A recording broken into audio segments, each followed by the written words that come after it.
welcome to Discourse. I'm Sushil Pandey. United Nations Development Programme UNDP is the UN's global development network. It has been working in development fields in Nepal for a long time. Now it has been supporting the country achieve sustainable development goals by 2030. SDGs aim at eradicating poverty, including other ambitious goals within a decade and half year of time. However, Nepal has been facing multi-dimensional crisis from 2015 devastating earthquake to recent prolonged political impasse and bold points blockade. In this context, I am going to talk with UNDP Nepal Country Director Mr. Renaud Meyer on how Nepal can achieve SDGs despite its many challenges. Welcome to the show. Thank you, Sushil. UNDP has been working in Nepal for a long time. Now, in what sectors is it mainly focusing? Well, in UNDP, we've been here since 1963, so indeed it's a very long time. And the main message of UNDP is the promotion of what we call sustainable human development.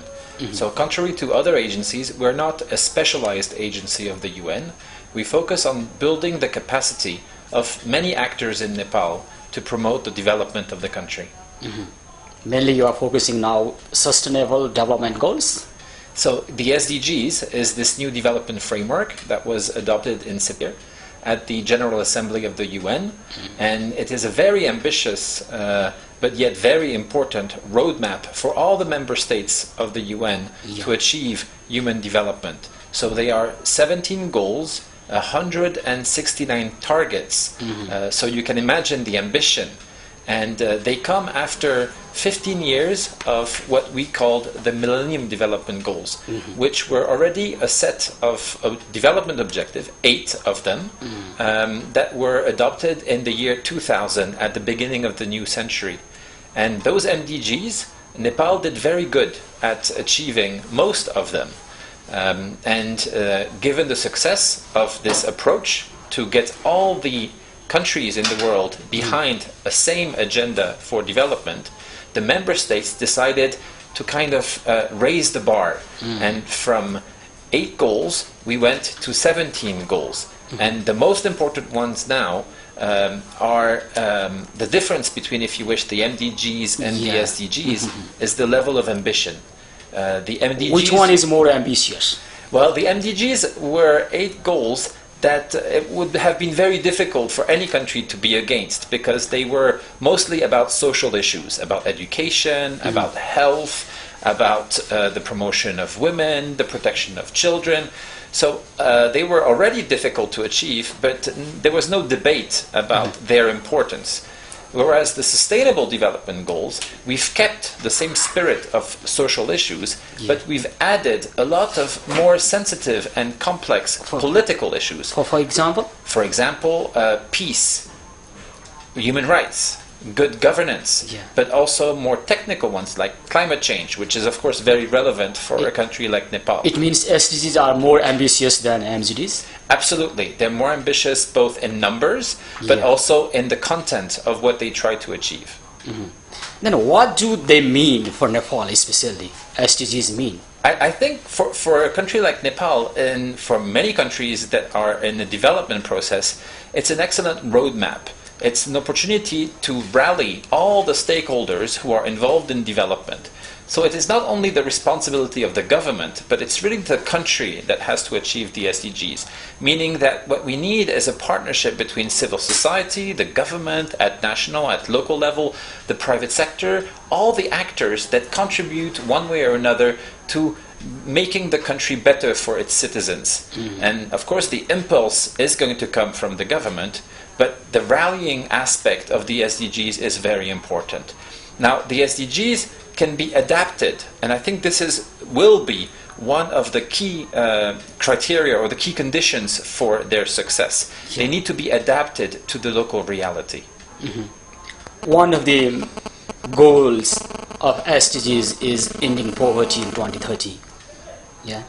It is indeed. It's the first goal of the SDGs, and it was a very nice continuum of the first Millennium Development Goals. The first MDG was halving poverty between 2000 and 2015, and Nepal achieved it. in 1996, the poverty level in Nepal was about 43% of the total population. And by 2015, it went down at an estimated 23%. So as you can see, statistically, it was more than halved. So this is already a very good indicator that despite being ambitious, it is possible. Now, ending poverty by 2030 is another challenge, and we know that the closer we get to no poverty, the more difficult it is to reach out to the poorest of the poor. Now we are running in 2016, and we have an aim to end poverty 2030. Okay? We have limited time, but like Nepal, can the country like Nepal achieve such kind of ambitious goal? I think so. I mean, obviously, it requires a lot of political will and a prioritization, of what the country wants to achieve. Now, the challenges are many in a country like Nepal because it has a lot of vulnerabilities, right? But I think with a good set of policies, with also some, obviously some support and some mobilization of all the key actors, I do believe that it is realistic and possible. You have said that political will is one of the most important factors to achieve such kind of goal. Do you find such kind of political goal in Nepal? Political will to achieve such kind of goal? Yeah, I mean, first of all, Nepal, without any hesitation, adopted with all the other member states the goals. So there was already from the very beginning a strong commitment.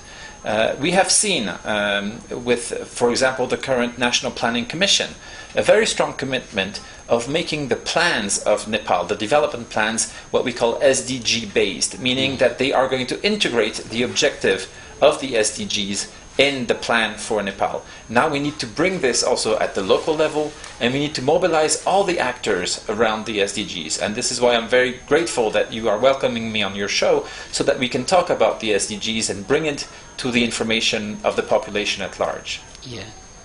What about other factors that may hinder Nepal to achieve such kind of goals? Well, as I said earlier, Nepal unfortunately faces several vulnerabilities. Yeah. Of course, we all remember the tragic events of last year with the two earthquakes. I'd like to enlist them. For example, now Nepal is facing a kind of Indian blockade, okay? And it has already suffered a major earthquake.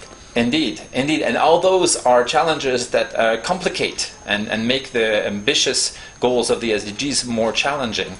But again, it's all about learning lessons from this. And I think instead of focusing on the vulnerabilities, what we should all try to aim at is to build what we call the resilience of the country. Meaning, how can we ensure that we build Nepal, which is more capable of resisting to shocks? It can be natural disasters like the earthquakes, but it can also mean making the economy more resilient to shocks from the outside. You've talked about the obstructions on the border, for example, after the promulgation of the Constitution. We have seen a very severe economic impact with the shortage of fuel, of commodities. I think the FNCCI has stated that 400,000 jobs had been lost in the Terai only. So we can imagine the difficulties, and it is very expected now that... Are you saying that despite that difficulties we can achieve the goal, or we have to stop such kind of... Oh, absolutely. This is why the time frame for the goal is not 1 or 2 years, it is 15 years. Now, the history of Nepal has shown that the country goes into transitions, political transitions, economic transitions, but always what I find very impressive in Nepal is how the people of Nepal are very resilient and very committed and usually very optimistic. They want to go forward. Right? So I really believe and that the current difficulties that we are encountering now will end hopefully very soon, and that the government, together with all the other actors in society, can really put the country back on track. And now we have with the SDGs an objective to achieve, and this is what we will all, I think, move towards. Political will is one of the most important factors, as you have also told. But so far as Nepal is concerned now, the political will is very low, because Nepal is witnessing a prolonged kind of agitation in its southern plains. Well, clearly 2015 has been a difficult year, right? I mean, the terrible news and the tragedy of the earthquake, we were I think everybody was happy with the promulgation of the Constitution, which was long awaited. Unfortunately, we have seen that if the political parties were able to reach a consensus during the first few weeks after the promulgation. It has not been the case for the last few months. So it is all about prioritizing, what the country wants to achieve. But I am confident that in the long run, in the 15 years ahead of us, wisdom will prevail, and the objectives of the goals, which are basically to make all the Nepali citizens, urban, rural, poor, richer, live in a better country and with a government that provides them better services. Nepal has just promulgated a new constitution. And what do you think about this constitution through developmental perspective? Well, it's always very important for a country to have a solid legal basis, right? Because it reunites all the citizens behind it. Now, UNDP has actually been very much involved in the constitution process, not in the content of the constitution, because this is for the Nepali people to decide for themselves, but UNDP has provided technical assistance for the process, right, ensuring that there would be consultations. Now, again, there's never a perfect setting, right? And I am not aware of any country that has had a constitution and has never amended it, because the world evolves, the needs continue to change. So it is important that those constitution documents be living documents, right? But I think what we will see is if indeed the country now has chosen a federal structure, for Nepal, this will automatically translate into pushing the decision making for a lot of issues more towards the communities. Right? And in a country like Nepal, very diverse, with very different aspirations and different priorities depending on where you live and what you believe in, what your aspirations are, I think it's a model that will, if well implemented, provide an opportunity for all the citizens to become more actors in the decision-making process and not just the receivers of decisions taken from them. But now, our southern plain, they are agitating against the constitution, and sooner or later Nepal has to resolve such kind of problem, such kind of crisis. It is very important for development to be able to take place that peace prevail in a country. There's always this interesting relationship between peace and development. You cannot have development without peace, and you need peace for development, right? So the two are absolutely required to progress in any country in the world. So we do hope that the political situation will improve and that the focus, the priorities, the energy of everybody will be dedicated to development. And this is why, in a way, the issue of social cohesion, how do we make a nation stand together and really move forward in the same direction, is so fundamental in Nepal. And this is what the SDG offers. It is a framework that allies everybody around the same objective. So what we have been able to achieve at the international level, all the member states of the UN agreeing to the same set of goals, we need to achieve this inside the country also and make sure that everybody aspires for the same objectives. Then what should Nepali government to do to go peace and development together and to achieve, as you said, the goals of SDGs?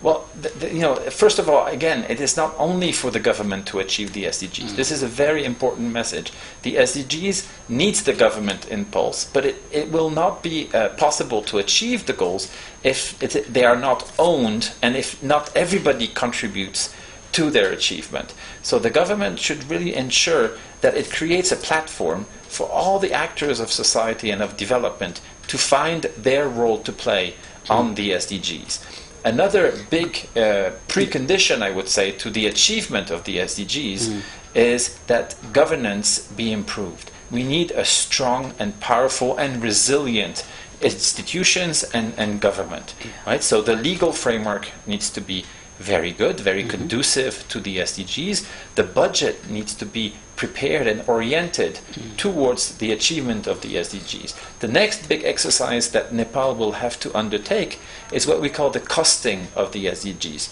Trying to understand and calculate how much money, how much resources will be needed for the achievement of the SDGs. And once we know the price tag of the SDGs, then we can start mobilizing the resources.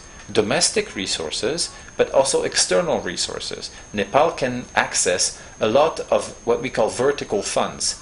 For example, the Green Climate Fund, which was recently established, it has billions of dollars of pledges from the international community, and given Nepal's interaction and how climate change impacts the country, Nepal has a lot of potential of mobilizing resources from those funds.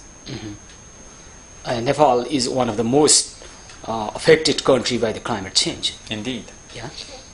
And do you have any kind of new plan to support, to lessen the effect of climate change? Yes, this is one of the big areas of work for UNDP. And it looks at the climate change, the changes of the climate and how it impacts human activity. Right? And needless to say, the natural disasters, the landslides, the floods that are affecting Nepal on a regular basis, and that have a very strong negative consequence on the quality of lives of the people, but also on the economic activity in the regions that are affected in the country. And therefore, it is very important to look at mitigating, but also adapting the country to the changes that the climate is going through. You have the beautiful Himalayas, above the country. They have huge glaciers. There's a lot of changes happening right now. So there's, of course, a scientific approach to it. But maybe more important is, after understanding the scientific reality of climate change, the government and all the actors need to think of how it impacts the human activities. Take agriculture, for example, the most important economic activity of the country. A lot of the climate change will have a direct impact on what the agriculture sector is able to produce. So we need to think at the quality of the soils. We need to think of what type of production, of agricultural production we are looking at. And the changes of climate will obviously push some agricultural products out, and we will need to start new production which are more climate resilient. So there is not a single sector in the economy of Nepal that will not be impacted by climate change. So the sooner we integrate this in the planning, the sooner we take this into consideration, the more chances we have of reducing the negative impacts of climate change. That's why I'm asking question. Nepal is being suffered by climate change, by the earthquake, by the blockage, and the political agitation.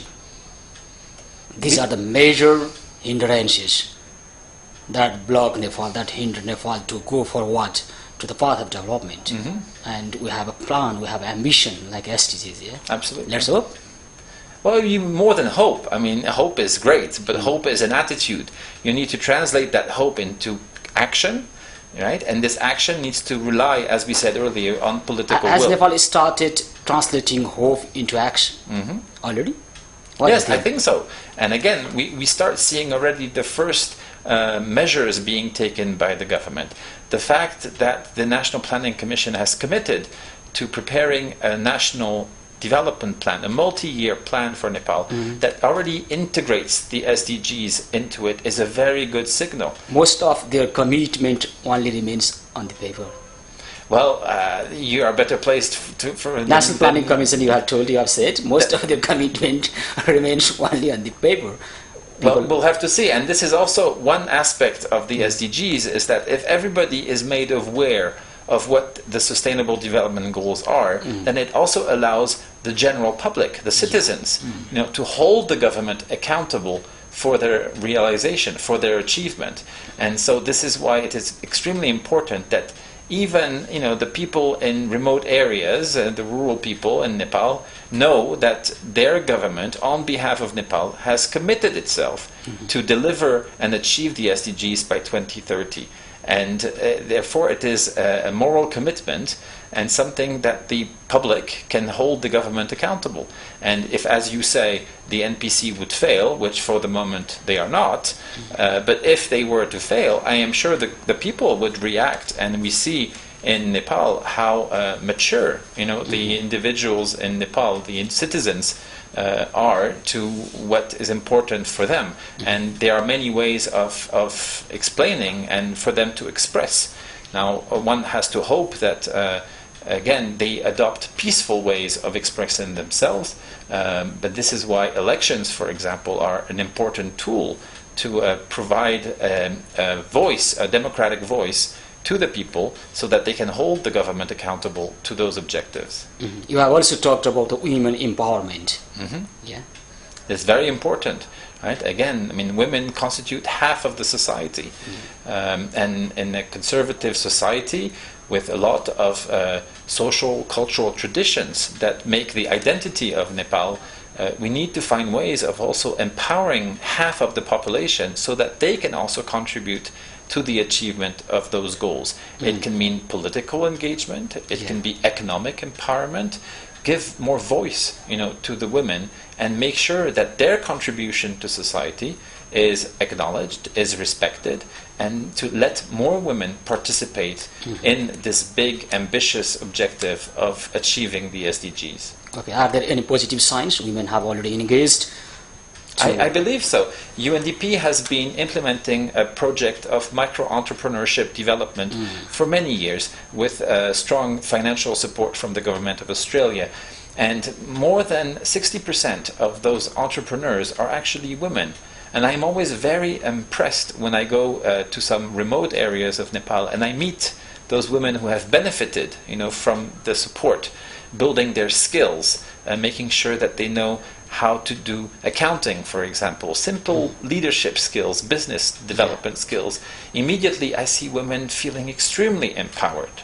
And I would not be surprised if in the next elections, especially at local level, we see more and more women willing to take a more active role in the political leadership and competing for positions. And I think that will be a very good sign that the gender equality is improving in Nepal and that women really feel empowered and are willing to take responsibility to deliver better services for the population. But can I say we have big dreams, big ambitions, but we are doing very little thing? We are, sorry?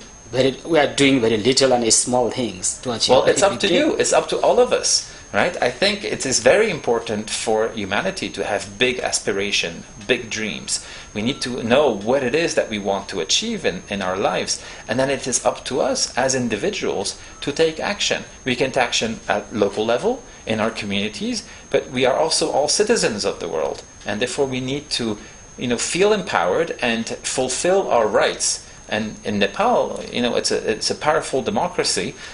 People have rights and they express their feelings. So it is all about the will of the whole country to move forward. And I think, it is very easy to list challenges. I think it is more interesting to really rally around a set of objectives. And even if ambitious as they are, one needs to continue and working hard towards achieving them. What are other aspects or sectors that SDGs are aimed for? Well, another very important aspect that is very relevant for Nepal, for example, is the SDG on access to energy, and especially access to renewable energy. Now, the country, we know, has huge assets when it comes to hydropower, for example. And being a landlocked country, right, the Nepal has a bit of a challenge when it comes to economic growth. So accessing energy at an affordable price is very important if we want the economy to really prosper. Right? So I think it is in the government's interest to really ensure that there is a conducive environment for foreign direct investment to come to Nepal and really invest in the hydro sector. There is huge potential. Right? And the situation that we face today, where we have shortages of energy with load shedding in a majority of the daytime, is obviously an impediment to economic growth. So this is a sector that I think Nepal should really prioritize, the issue of access to energy. Then how can UNDP help promote access to energy to Nepali people? Well, UNDP is not an organization that is looking at large infrastructure projects. We don't have the financial resources to do that. There are other institutions like the Asian Development Bank or the World Bank that can provide loans to the government of Nepal to invest in such large scheme. But what we do in the area of renewable energies especially is more micro-hydro projects at the community level. And there's been a long tradition of UNDP in investing in those micro-hydro stations in the community, in the remote areas, that will forever remain off-grid because of the topography and the difficulty of accessing those areas. And this proves very instrumental, and it empowers the community. Not only it gives them the electricity that they need for domestic, but also for economic usage, but it also forced them to organize themselves. So you see at the local level groups of people getting together around a common resource and having to manage it in a sustainable way. And that's also a lesson of governance for those communities. What are other aspects despite that of SDGs? Oh, there's 17 goals, so I think all of them are very relevant. There is one goal that looks at marine biodiversity, and obviously this is not going to be a goal of relevance for Nepal being a landlocked country. But another fundamental one, again going back to what we were earlier talking about social coherence, is the SDG number 10 on reducing inequalities within the country. And we know how diverse the country is. We know also that this diversity leads to inequalities, or inequalities explains the diversity. It goes both ways, right? And we were talking about the success of Nepal in reducing poverty between 2000 and 2015. This should be nuanced because there are still a lot of remote areas, especially towards the far western region, where levels of poverty remain very high. Right? So it is very important that the analysis of poverty reduction is also segregated not only by gender, which we always do, but also by geographic location. And the major efforts should go towards those more remote areas. Mr. Meyer, we are nearly at the end of the program. Do you want to say something to Nepali people, Nepali leaders, policymakers, or? Well, I think this. I would like everybody to really appreciate that despite the ambitious of the Sustainable Development Goal, they are very doable. At the beginning of the Millennium Development Goals, everybody thought that these were and would remain dreams that people would aspire. But at the end of 15 years period, we realized that globally most of the goals were achieved.